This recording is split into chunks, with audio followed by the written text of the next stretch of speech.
Alright, so we went over the uptrend. Let's go over the downtrend. So we're up here where the ruler is. Alright, price is there. Anyway, next day on February 25th, we observe a lower high, low, and close, as well as a loss of the 2 days gain. I think he's talking about this bar right here. The close is lower than the prior two bars, including the buying climax bar. The actual volume of the 21st was, but in compared with the volume of the recent 5 hours, etc., etc., etc. Oh, okay. All this is saying is there's a lot of volume up there, and there's a lot of public participants. Okay, and that creates active demand of poor quality. Why? Because if they're buying, someone else is selling. Supply of good quality. Basically, they're buying high. So demand when you're buying high is not of good quality because someone's taking the other side, which means someone is selling at high prices. Anyway, so that bar takes out the prior 2 days close, which indicates being the key word, that supply is overcoming demand. Why? Because this close is lower than the prior two closes. It's a lower high, lower low, and a lower close. That is an indication that something, that A, the climax bar could not hold, and B, there's something going on. Basically couldn't hold, so there's an issue. And there's a possible reaction. If our stops have not been caught, we now promptly close out all our long stocks. So what happened here? You had a buying climax, and then right after the buying climax,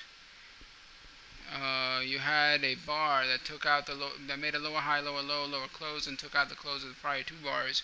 So he closed out the position because of that, all those indications, and that there's been a substantial move. This isn't just, one swing high. You've had one swing, two swing, three swing, four swings. Alright.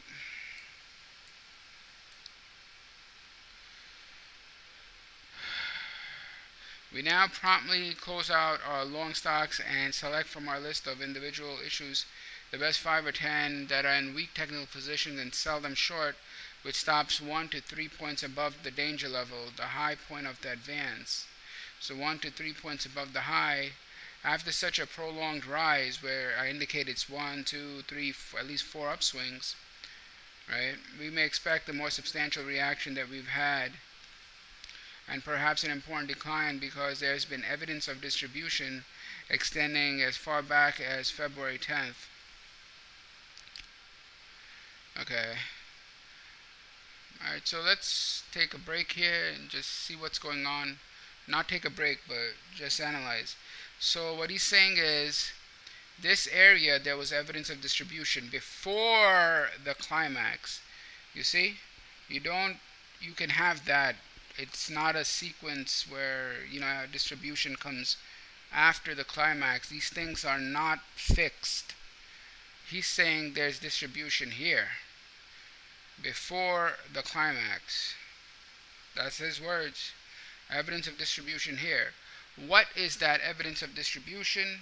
That evidence of distribution is right here in this bar, where you had very high volume but a lack of progress in terms of high to high, and definitely in terms of the close, which means there's evidence of distribution all the way back to this area in this bar. Okay, so that was the evidence of distribution, where you had heavy volume, you had a lack of progress in the closes, and a shortening of the thrust. So there was some selling here. After that evidence of distribution, they ran the market up one more time. Okay, so you will see that.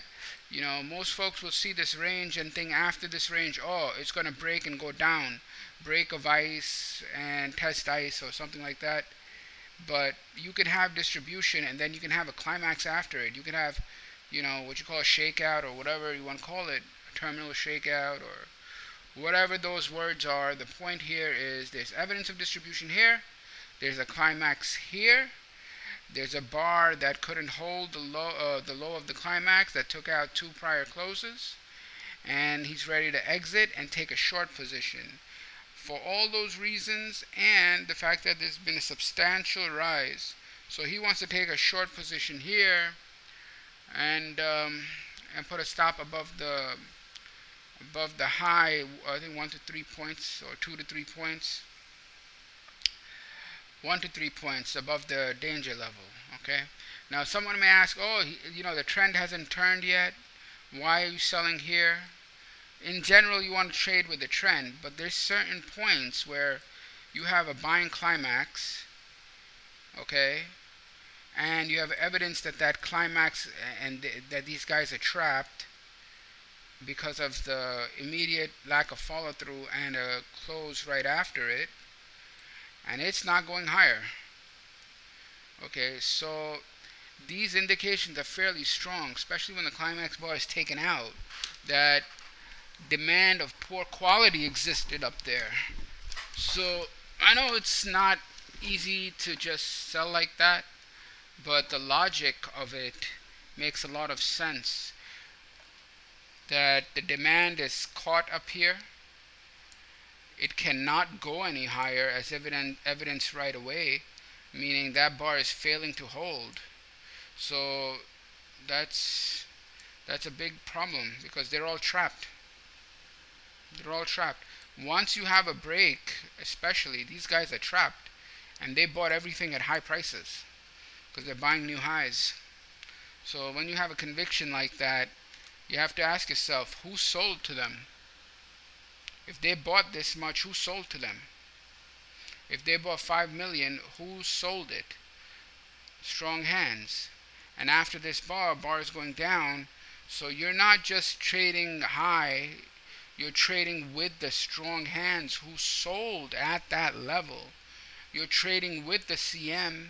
You're trading with big traders who sold a hell of a lot of shares at that area.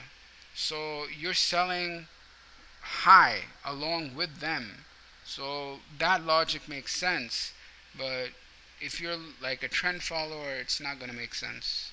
Not at that point because the trend hasn't broken. But if your mind is not just trend following, you see this as distribution and as a transfer between the CM and the public, then it will make sense because you're following the CM and establishing a position with the CM. Right after you see this confirmation bar, so from that perspective, that logic, it makes sense to trade where the CM is trading. Get it?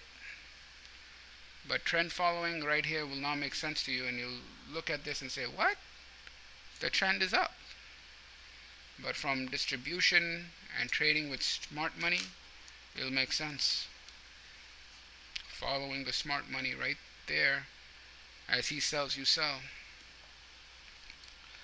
Anyway.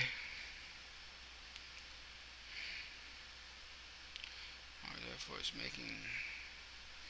Anyway, so the market therefore is making no further progress upside on heavy volume, but the demand is still enough to hold it within the previous range.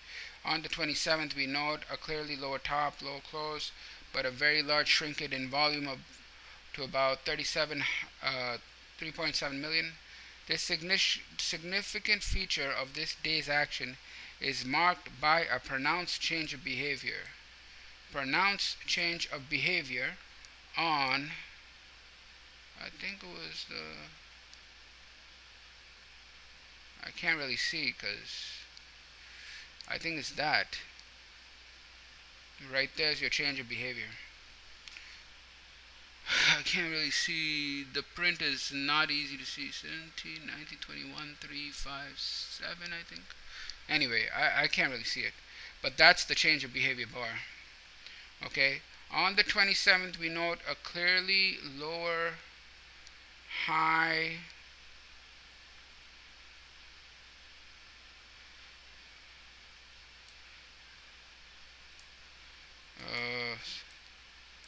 Okay.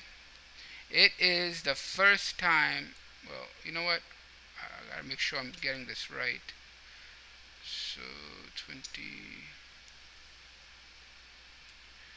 I think this is it.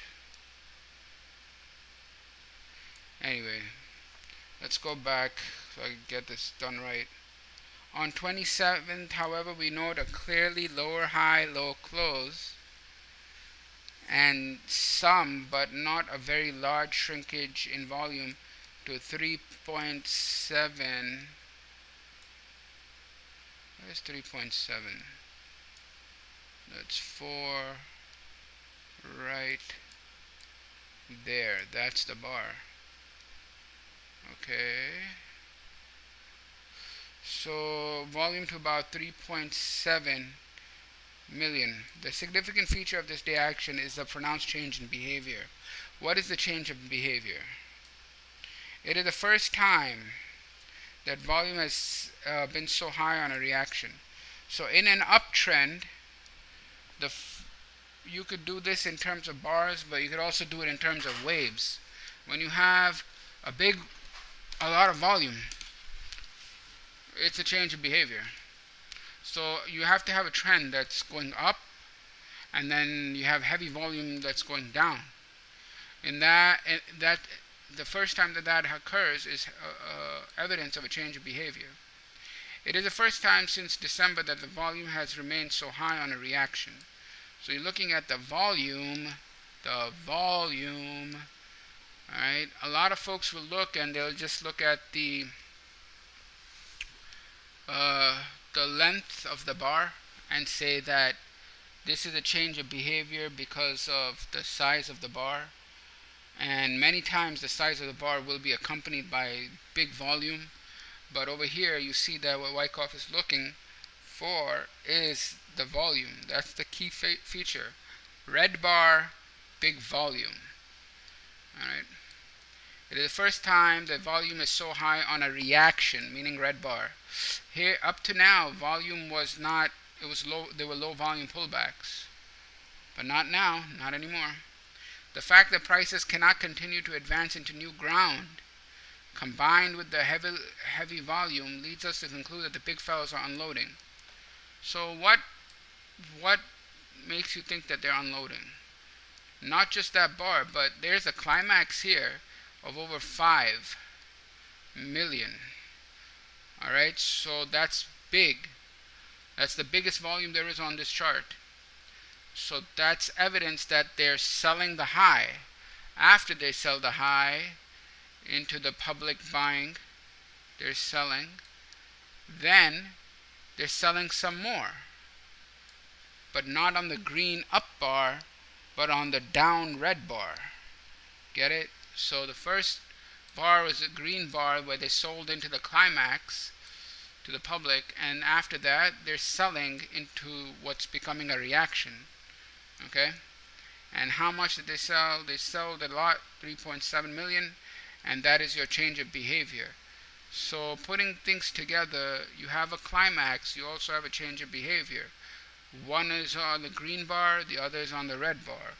One is on a green wave, the other is on a red wave.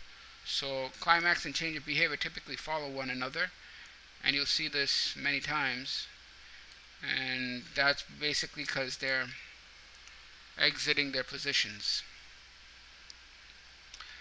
Let us conclude that the big followers are unloading. You see again what he's doing.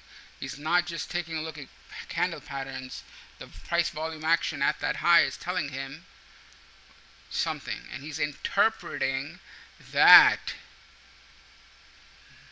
they're exiting. The CM is exiting, and the large volume reaction on the 27th indicates that they are filling up all the buyers on the way down on the 27th. So large volume on the way down on the 27th. Again, I can't really see this that well, so maybe better now. That's too much. 15, 18, 19, 20, 21, 22, 3, I think that's here. I guess I'm not really sure. It's one of these two bars. But the point is the public is buying there and they're still selling into them. Okay? The large volume on the reaction on the 27th indicates that they're filling up all the buyers on the way down from the highs with what they were able to sell in the range between 168 and 173. We must bear in mind that prices have now advanced, which is a big rise, because such a rise indicates that many stocks used to make up the average have already advanced nearly double that amount. Wow, that's true too. Also, the angle of advance by placing a ruler along the lows is such that it's unlikely that a pace of acceleration can be maintained. So basically you do a trend line and see that okay, it went up. It went slightly parabolic over here. Like here it went parabolic. So as it went parabolic, you had your climax. What is that climax? It's poor demand brought in by public who are driven by FOMO. So they keep buying. Then you have the selling because it cannot hold. There's no fall through after the climax bar. No more new highs. They're trapped. They've bought at high prices. After that, you continue to have red bars that you know, well, basically you don't have any more green bars that are able to advance. So there's distribution here, and this bar here is extremely important. So I'm trying to get to that. This is alright. So you have a very sharp angle of ascent. What does that mean? That doesn't mean okay, it's a sharp angle, it's a sharp angle. No, it means that they're buying. Public is buying at high prices, meaning they're very excited. Markets are going up, and it creates FOMO, spiking up, and they're getting sold into.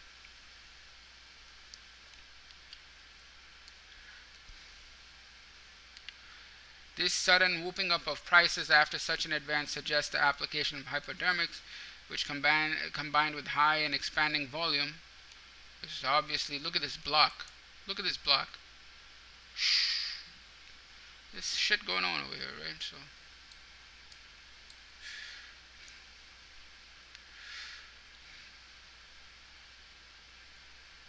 So that increases the market's vulnerability to heavy realized selling, and likewise increases the danger of a general withdrawal of experienced operators who refuse to buy at high prices. It is such conditions as these that are detected by floor traders and outside professionals and recognized as indications of a turning point. The latter now add to the supply by getting out of their long stock and take short positions. Okay, so within this, what do you see? You see a climax and you see a change of behavior. Alright? From a behavioral perspective, a climax at a change of behavior at the top of a trend that has been very, accelerated.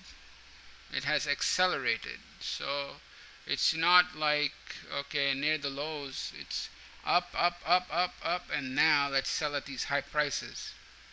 Anyway, we must act in harmony with these shrewd operators and put out more shorts with stop orders, as the action of the 27th gives us a new selling point. Yeah, this is too fudged, so I know he sold right here. 51, somewhere around there. On March 2nd, after a little rally, the average declined 6 points from the high of that day and closes nearly at the bottom. If we can ignore all previous warnings of a gradual weakening of the technical positions, we cannot ignore the decisive breaking of the very backbone of the advance. This day's behavior shows whatever. Okay, on March 2nd, I'm pretty sure this is the bar. Okay, what does he say about this bar?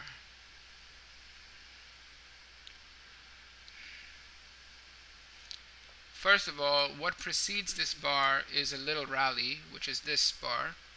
It is a little rally. Look at what happened after that rally. The attempt to go up failed, and it was followed by what he calls a backbreaker, something like that. On March, after a little rally, the average declined 6 points from the high of the day and closes nearly at the bottom. Low and close, big high to low range, big spread, big range. What does that mean? If you've ignored everything else, what do you know about that bar? We cannot ignore this decisive breaking of the very backbone of the advance. Basically, it's the bar that breaks the trend. That's the bar that breaks the trend, breaks the uptrend. Alright? And when you see whooping up tactics, nowadays we call it parabolic price action, when price goes parabolic. He used to call it whooping up tactics back in the day. That informed interests are in a hurry to wind up their campaigns of distribution because they see some bad news or adverse conditions in the offing events. Okay. They know bad news, public doesn't know, so they go parabolic, and which draws its conclusions from the emphasis placed on all current good news and the befuddling atmosphere of bullish excitement in boardrooms.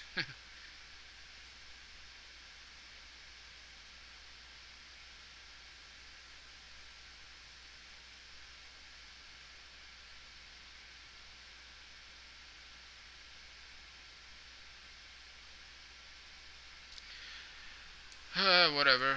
The point is, when the market goes parabolic at the top, why is it going parabolic? They're finishing up their campaigns, so they bring it up because public, when people see it, that price action triggers fear. All right, and if you're not in, you want to get in, so that's when the transfer happens.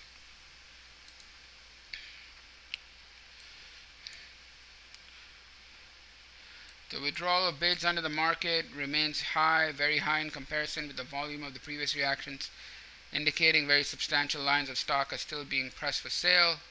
Having accepted some or all of the bearish indications of the foregoing 6 sessions, we conclude that the upward trend has terminated. Okay, so what are they? What are the behaviors? There's a buying climax. That's one. That's the climax bar right at here. That's one. Second, price has gone. There's been a whooping up maneuver, which is called parabolic price action. That's the second indication. So first is you have a climax bar with heavy volume, right? Second is you have whooping up behavior. Third is you have a change of behavior, meaning high volume red bar. So that's your third indication. And fourth, as price goes, it has widespread, big range, good volume, increasing volume. The rally attempt failed. So those are the 4 indications I see that indicate that the uptrend has been terminated. Again, climax bar, biggest volume in the uptrend right up here, whooping up of prices. If you measured it with a ruler or trend line, you would see that this is going straight up in a parabolic like fashion. That is also a climax. So you have climax along with the climax bar, and that climax is whooping up behavior or parabolic.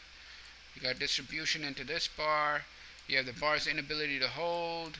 You have heavy volume down, which is a change of behavior, and you have a lower low in the form of a break after that change of behavior.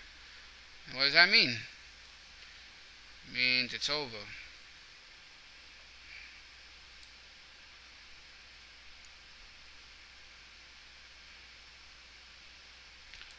That is to say, we are entering a substantial intermediate reaction, which may develop into a decline of a major proportion. It now looks as if we were correct in our assumption that some distribution was accomplished in early February, right here, distribution occurred here, that bar right there. But the main move up was continued in order to facilitate unloading of stocks which had not topped out at that time. So, even though you had distribution on that left side here, the price still went up to get the best prices to sell, because there was additional inventory to sell. Even after that initial distribution, there was one more move up, the whooping up maneuver. Anyway, it now looks as if we were correct in our assumption that some distribution was accomplished in February, which is this block, right? And price continued to sell at higher prices. Alright, at this juncture, we should be alert for opportunities to sell more of such stocks as shown by the individual charts, and that are in the weak position. These should be sold short only on bulges. What does that mean? Sell the pullback. And the fact that the averages have declined from the top about 10 points is an indication of a partway rally, which normally is likely to fall slightly short of the recovery, or about half of the recent declines. Does that mean halfway back? What are you looking for? Selling the pullback around the halfway back level. That's what it means. The initial reaction of the downward swing ends on March 4th at around 159. Okay, let's see. Under the conditions now existing, we should liquidate investment as well as all long trading positions, for even though it may develop that major trend will turn up again, it may, by standing aside with our investment funds. Okay, blah, blah, blah.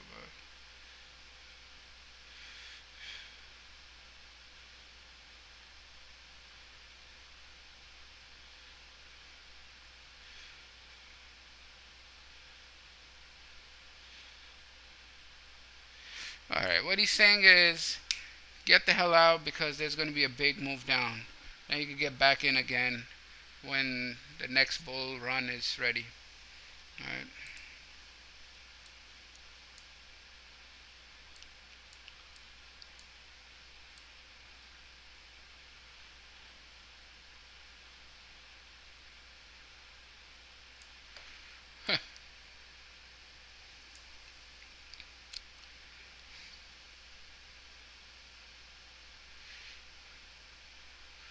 Okay, this is interesting.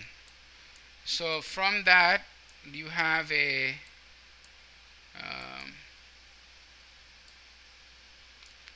you see, after this happens, what happens? Bang, bang, bang, bang. Low, low, low, low. So this move actually creates an oversold condition. Now, does that mean that you're going to go long on an oversold condition? Not really. What that means is expect a bounce to resolve that oversold condition, so you can sell the bulge or sell it halfway back. That's what he's trying to do over here. Not sell it halfway back, but expect a move to about halfway back. Alright, that should give you an opportunity to sell. So,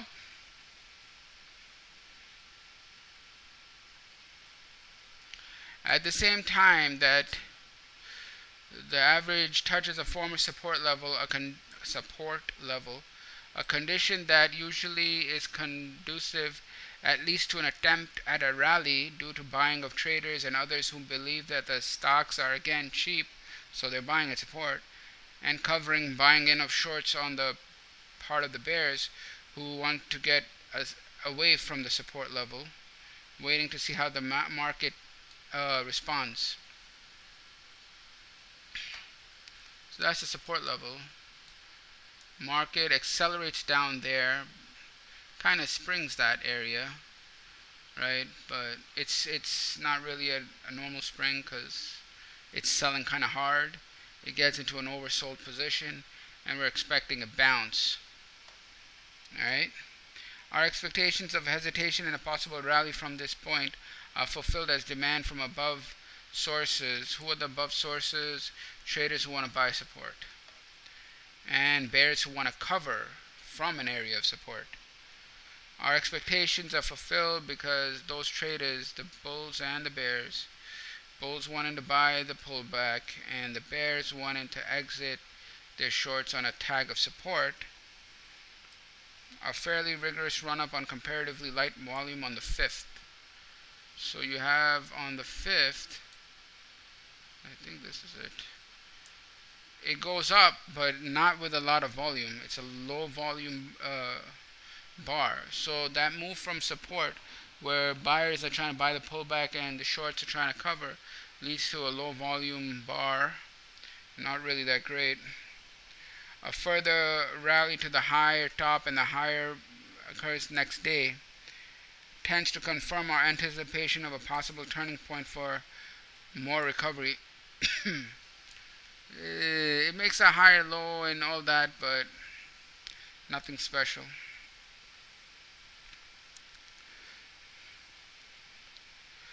Okay, now this is where it's going to get interesting. What the hell? This is the 5th, this is the 6th. What does it say? Okay, 1, 2. I think that's the 6th. But a sudden increase of volume on the 6th may indicate the climaxing of the rebound. So we wait for clearing indications. Alright, so you're going back and forth. Bullish, bearish, bullish, bearish, bullish, bearish. The high volume increase is not a good sign, because he wants to see if that's a climax bar. Not the climax bar that ends trends, but the climax bar that ends swings. So it makes a higher high and draws out a lot of volume and closes near its low. And so it's like, okay, did they tag selling? Did it find supply and that supply pushed the close down? Is that what happened? So he's waiting for more indications.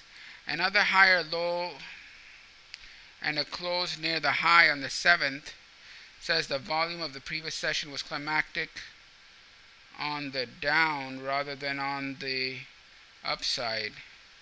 This demonstrates a change from a technical position to technical strength. So basically he's saying the volume that came in is not climactic on the it's not terminating the up move. This is a little difficult to read. You have to go check the intraday chart. So I'm going to read this again. Okay. The volume of the previous session was climactic on the downside, not the upside. So the volume came from here all the way down. Okay, it was down. This bar is I don't want to say automatic rally, but you know, the bounce from the selling area. The demonstration of a change from the technical weakness to technical strength. It's very short term and short lived. This is not gonna last. Okay, so eventually you just have to chill out over here, because going back and forth like that in your mind is going to give you a very big headache. So you just have to wait. And he's going back and forth between the bullish indication, the bearish indication, the major indication, and the minor indication. But in reality, it's very hard to hold such indications in the mind and constantly judge. But you know, that's what, sometimes you have to do that. Most of the times you just want to wait, sit back and wait for the retest. Okay.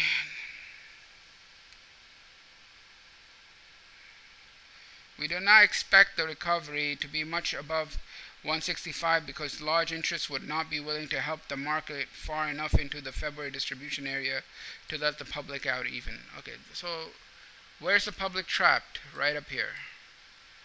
The public is trapped. There is a rebound occurring, but you don't expect the rebound to come up into this area. Why? The public is trapped. If it comes out, they will exit. They will sell. they will sell and someone else is going to have to buy, the liquidity providers or whoever. So they they they're not going to let it go up that high. So it's important to understand that where the climax has occurred and where the inventory change, because the chances are price will not go to those levels. Uh, Let me think about that. I mean, sometimes it does, but it's not. It's a slight test, and they're trapped up here. So how close will it go? Stated another way, our reasoning is that partway recovery would now be a normal development, but the big fellows would be anxious to run the market back to the February tops only in the event they saw an opportunity of pushing price far enough above former highs to realize a profit on the offerings they would have to absorb, they would have to buy. So like if the large trader brings price here, public is going to exit. They're going to sell because they're on the wrong side, and there's already fear of being wrong, okay, and fear of loss that's already baked in. So their rallying cry is, I want to get out even. So if price comes back here, they will sell because they're already long. They will sell. If they sell, these guys who broke the market, who sold it from them, will have to buy. So why would they buy at this high price? They would only buy at these high prices if they know that there's another advance, that they can push prices up for another advance. Right now, they don't know that. All they know is that this is a good price to have sold to the public, so they sold it to the public. And now it broke. So it broke, and now you're having a pullback. Why don't they want to come up here? Because they already sold at these high levels. If they come up here, they will have to buy it back. So do they want to buy at high levels like the public did into this climax? No. But they want to get close enough to it so they can sell some more and establish additional short positions.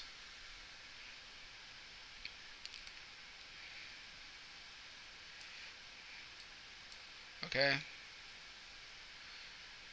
Even should they see such an opportunity, it is more likely that they would prefer to tire out or shake out the overhanging supply. However, we reason further that in view of the extent of the distribution as indicated by heavy volume and breadth of the February campaign, the greater probability is that they will manage just enough recovery to discourage amateur shorts from selling and to keep the February buyers locked in where they are. At the same time, distribute more stock on the rally up.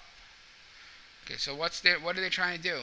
There's going to be a pop, there's going to be a retracement, there's going to be a pullback, there's going to be price advancement, but they have to move price enough in order for them to sell more.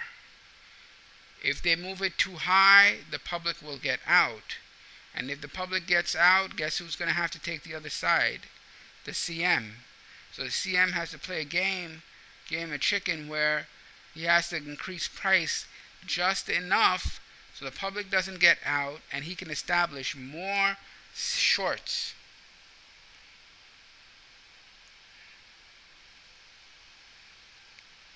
Meanwhile, we observe that the average from the February 24th to the March 4th recorded a total decline of 4 points from the high of 173, a normal recovery of less than half.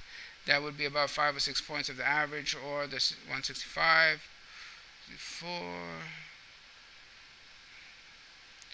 Yeah, alright, so it went halfway back. Volume of this recovery is not measuring up to the standard of the February rise. What does that mean? It means it's less volume than the rise.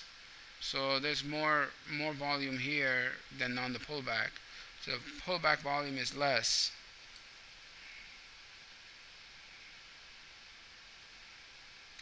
Okay, which means that this is a technical reaction. Alright, the rebound is technical and indicates the exhaustion of buying power as a result of filling up all the buyers in the previous distributive movement. That's very important. To say that the buyers are exhausted is a difficult thing to say until you have another rally to compare it to. So now you have another rally with a lower high with less volume, which indicates that the buyers were exhausted on the prior rally. And 3, confirming the probable accuracy of our deductions. Yeah, that is a climax. How would you know? You would only know you got climax after heavy selling and a weak rally afterwards. So around the top of this rally, he takes out the short positions, selling at prices as close as he can to the danger point on the individual stock chart so that our risk is limited to a minimum in every case. Further symptoms of progressive weakening of the market appear in the dip to the 13th. The volume again remained comparatively high instead of shrinking appreciably as it did during the corrective reactions. We find that the average down to 158, which is a point lower than the previous supporting points, so it goes lower than support. It substantiates the correctness of our general bearish position. What's he saying? There it is. You see this? Lower low. That's what he's saying. He's looking for. It makes a lower low.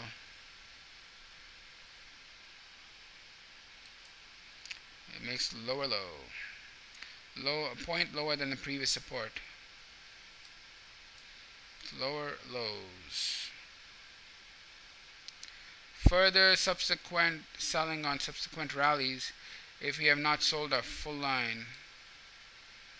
Okay.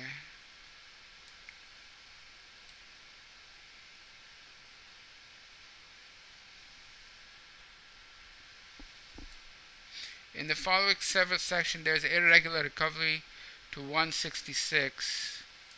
Where is 166? I don't know.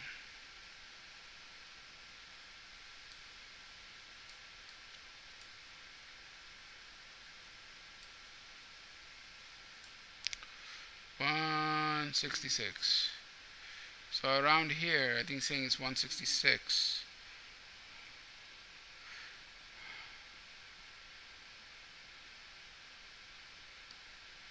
Where's the 19th? Move in on it.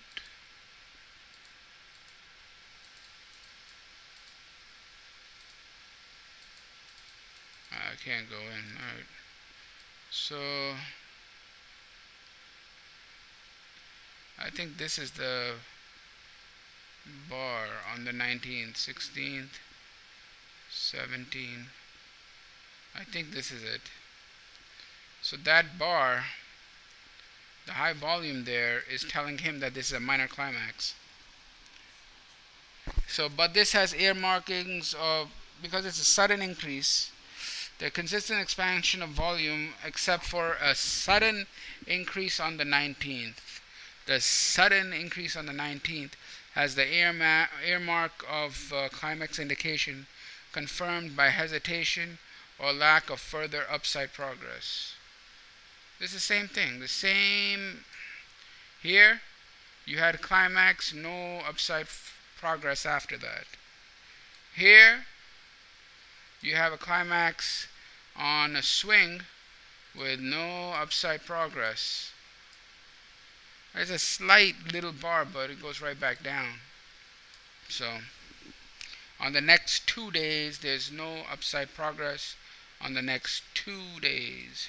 We now also note that the average is faltering about a point below the top of the rally of the 10th at the level where a previous deduction led us to anticipate that such probability. We watch carefully for further developments, realizing that the average has reached a critical position. Should new demand fail to come in here, we may anticipate a decline in proportion with the extent of the primary distribution. Oh boy.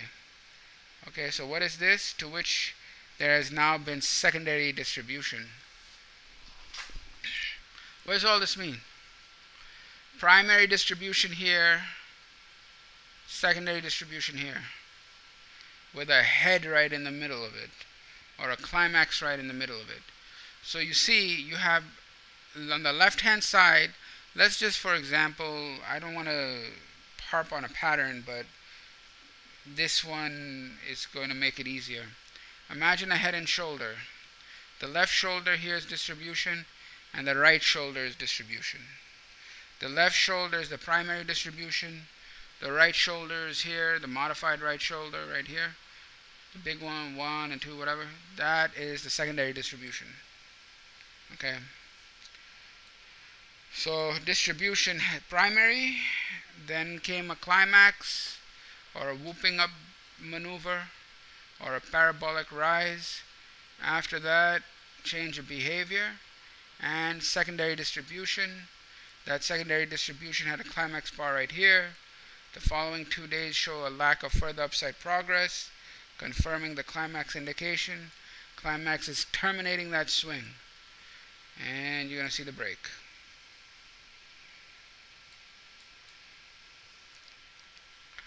Our stops are brought down 1 to 2 points. There's more lateral movement over the next 3 sessions, featured by a weak rally on the 25th, 24th, and 5th, making a total of 6 sessions during which this average has hesitated just on the lows. The market's inability to overcome the high of March 10th and its failure to even equal that level is now clearly defined. What does that mean? It means lower high. Where did you get a lower low? Right here, dip below the prior support level, and now you have a lower high and a climax. It could have made a higher high here, but if it failed, it would be the same thing. It would be just as bad. It could have gone higher high and went right back down, so it would have been in an up thrust position and then failed. That would have been fine. The market's ability to overcome the high of the 10th and its failure to even equal that level is now clearly defined, affording final confirmation of the comparative safety of our short positions. Likewise, a clear warning of the advisory of liquidation by investors who may have not gone out. On the 26th, the average starts down, plunging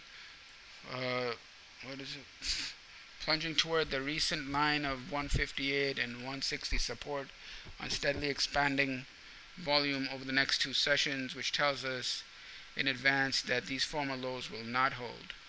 What is he saying? There's a secondary support down here, right?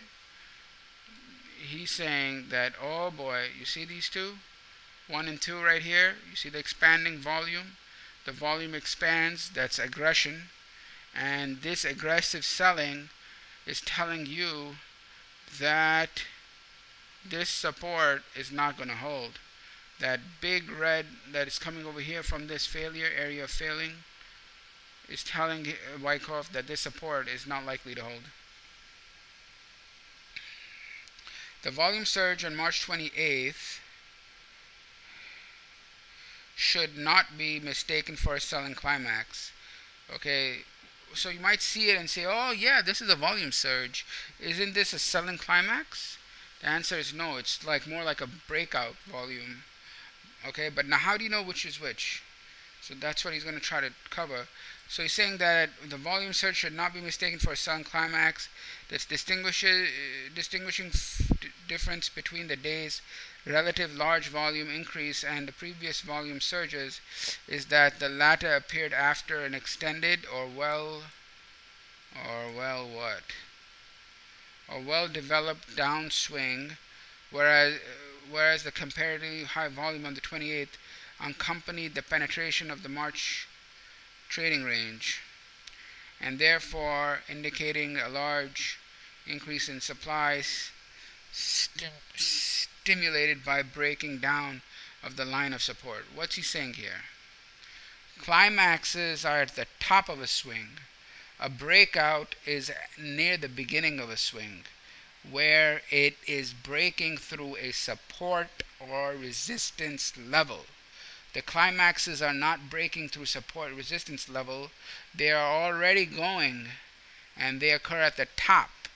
So when you see the volume surge at the top of a swing, or at the bottom of a swing, it is different than a volume surge that is breaking a former high or a former low, a line of support or resistance. So that's how you know.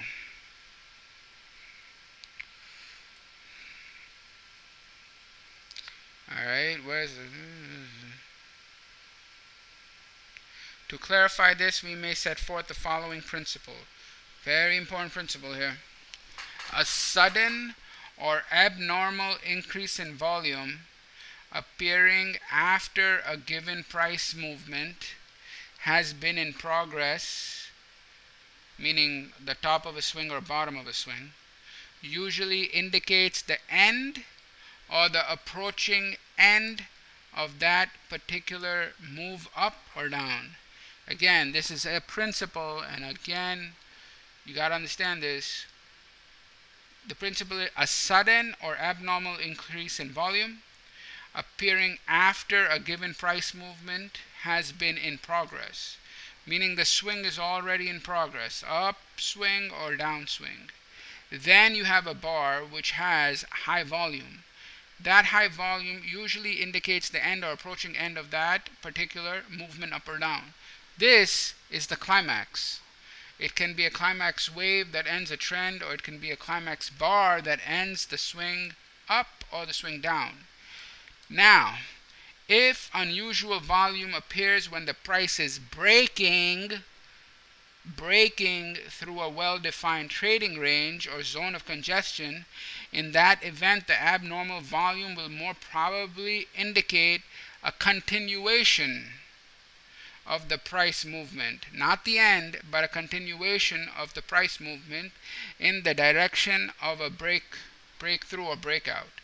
Thus, if price works up to the top of a trading range and breaks out on large volume, the inference is that somebody is willing to absorb, another key word, absorb, all of the offerings overhanging around the top in the expectation of pushing price to a higher level, and vice versa in the case of a breakout on the downside, okay, where he or they will succeed in extending the movement and accompanying the purpose intended will depend on the existing condition of the market. Therefore, you must not attempt to apply the above principles on the mechanical way, meaning watch the indicators, nor a fixed and hard fast rule, but consider it only in conjunction with other technical manifestations. Alright, I'm done, but here's the idea. You have high volume. If you're breaking out of a range, what does it mean? It means that the buyers absorb the sellers at resistance, and a high volume breakout at resistance, that is breaking through resistance, means that the buyers have absorbed the sellers, and that's a very bullish sign. The same thing for breakout on the support, breakdown. Okay, this is different than, the market is going up and up and up and up, and then bang, you have high volume at the top. That is a climax, which is not continuation, which is not absorption. It is someone selling high and someone else buying high, and you know who does that, right? So you have to be able to distinguish high volume based on the location that it came in. Is it coming at support and resistance level? And is it the type of pressure that's needed to break the range? Or is it coming at the top of a swing or at the bottom of a swing where there is no support and resistance level that is being broken? It has already broken it way before, and it is continuing, and then the volume comes in. Alright, so that's it. We're going to stop right here. Thank you very much. Bye-bye.